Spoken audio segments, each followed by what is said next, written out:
Hello friends, CrPC 1973 BNSS 2023 की तुलनात्मक परिवर्तित समरूप धाराओं में के बारे में बताया जा रहा है। सीआरपीसी की धारा 351, जिसमें धारा 344, 345, 349 और 350 के अधीन दोष सिद्धि में जो अपीलें प्रस्तुत की जाएगी उस प्रक्रिया का उल्लेख है। बीएनएसएस की धारा 390, जिसमें धारा 383, धारा 384, धारा 388 और धारा 389 के अधीन दो सिद्धियों से जो अपील प्रस्तुत की जाएगी उस प्रक्रिया का उल्लेख है। सीआरपीसी की धारा 352, बीएनएसएस की धारा 391, जिसमें कुछ न्यायाधीश और मजिस्ट्रेटों के समक्ष किए गए अपराधों का उनके द्वारा विचारण नहीं किया जाना उस प्रक्रिया का उल्लेख है। सीआरपीसी की धारा 353, बीएनएसएस की धारा 392, जिसमें जजमेंट के बारे में बताया गया है। सीआरपीसी की धारा 354, बीएनएसएस की धारा 393, जिसमें निर्णय की भाषा और अंतर्वस्तु की प्रक्रिया का उल्लेख है।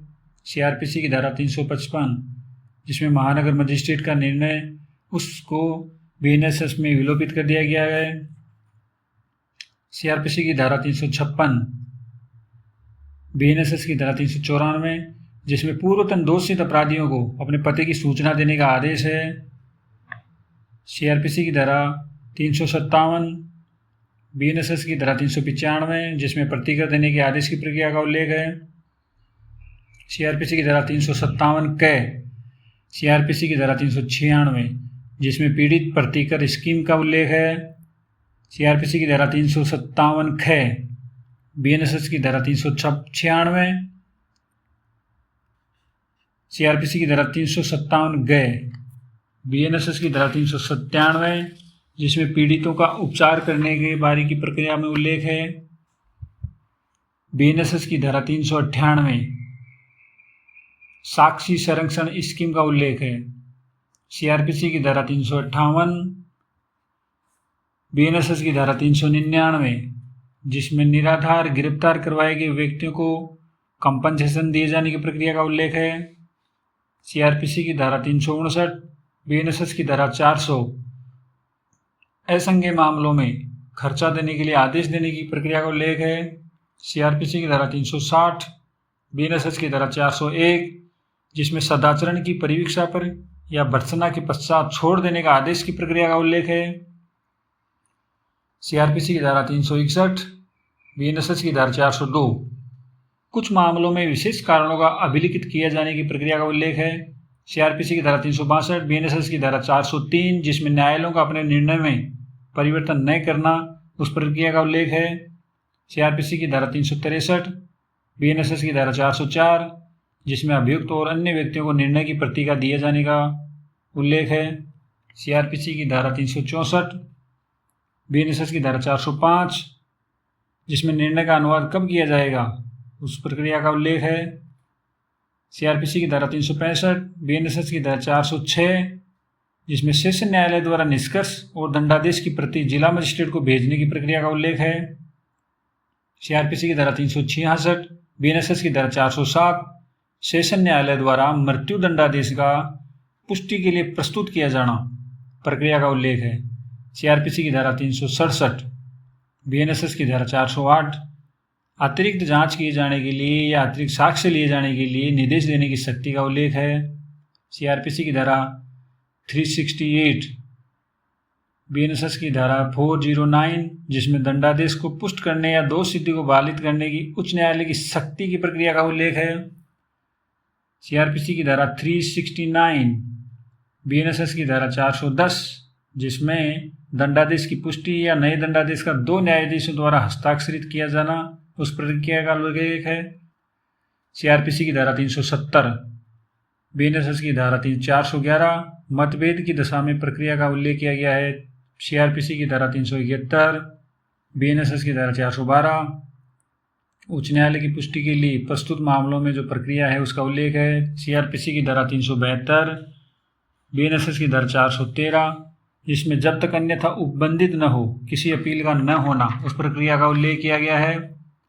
सीआरपीसी की धारा 373, बीएनएसएस की धारा 414, जिसमें परिशांति कायम रखने या सदाचार के लिए प्रतिभूति अपेक्षित करने वाले या प्रतिभू स्वीकार करने से इनकार करने वाले या अस्वीकार करने वाले आदेश से जो अपीलें प्रस्तुत की जाएगी उस प्रक्रिया का उल्लेख है। धारा सीआरपीसी की धारा 374, बीएनएसएस की धारा 415 दोष सिद्धि से अपील की प्रक्रिया का उल्लेख है। सीआरपीसी की धारा 375, बीएनएसएस की धारा 416 कुछ मामलों में जब अभियुक्त दोषी होने का अभियोजन करे उसमें अपील न होना उस प्रक्रिया का उल्लेख है। सीआरपीसी की धारा 376, बीएनएसएस की धारा 417 छोटे मामलों में अपील न होना उस प्रक्रिया का उल्लेख है। सीआरपीसी की धारा 377, बीएनएसएस की धारा 418 जिसमें राज्य सरकार द्वारा दंडादेश के विरुद्ध अपील प्रस्तुत करने की प्रक्रिया का उल्लेख है। सीआरपीसी की धारा 378, बीएनएसएस की धारा 419 जिसमें दोष मुक्ति की दशा में अपील की प्रक्रिया का उल्लेख है। सीआरपीसी की धारा 379, बीएनएसएस की धारा 420 कुछ मामलों में उच्च न्यायालय द्वारा दोष सिद्ध किए जाने के विरुद्ध अपील करने की प्रक्रिया का उल्लेख है।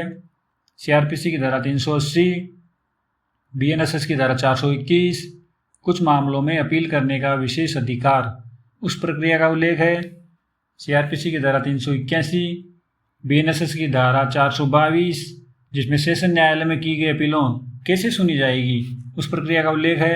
सीआरपीसी की धारा 382, बीएनएसएस की धारा 423 जिसमें अपील की अर्जी प्रस्तुत करने की प्रक्रिया का उल्लेख है। सीआरपीसी की धारा 383, बीएनएसएस की धारा 424 जब अपीलार्थी जेल में है तब क्या प्रक्रिया अपनाई जाएगी उसका उल्लेख है। सीआरपीसी की धारा 384, बीएनएसएस की धारा 425 अपील का संक्षिप्त खारिज किया जाना उस प्रक्रिया का उल्लेख है। सीआरपीसी की धारा 385, बीएनएसएस की धारा 426 जिसमें संक्षिप्त खारिज न की गई अपीलों की सुनवाई के लिए जो प्रक्रिया अपनाई जाएगी उसका उल्लेख है। सीआरपीसी की धारा 386, बीएनएसएस की धारा 427 अपीली न्यायालय की जो शक्तियां होंगी उस प्रक्रिया का उल्लेख है। सीआरपीसी की धारा 387, बीएनएसएस की धारा 428 अधीनस्थ अपील न्यायालय के निर्णय की प्रक्रिया का उल्लेख है। सीआरपीसी की धारा 388, बीएनएसएस की धारा 429 अपील में उच्च न्यायालय के आदेश का प्रमाणित करने के निचले न्यायालय को भेजा जाना उस प्रक्रिया का उल्लेख है।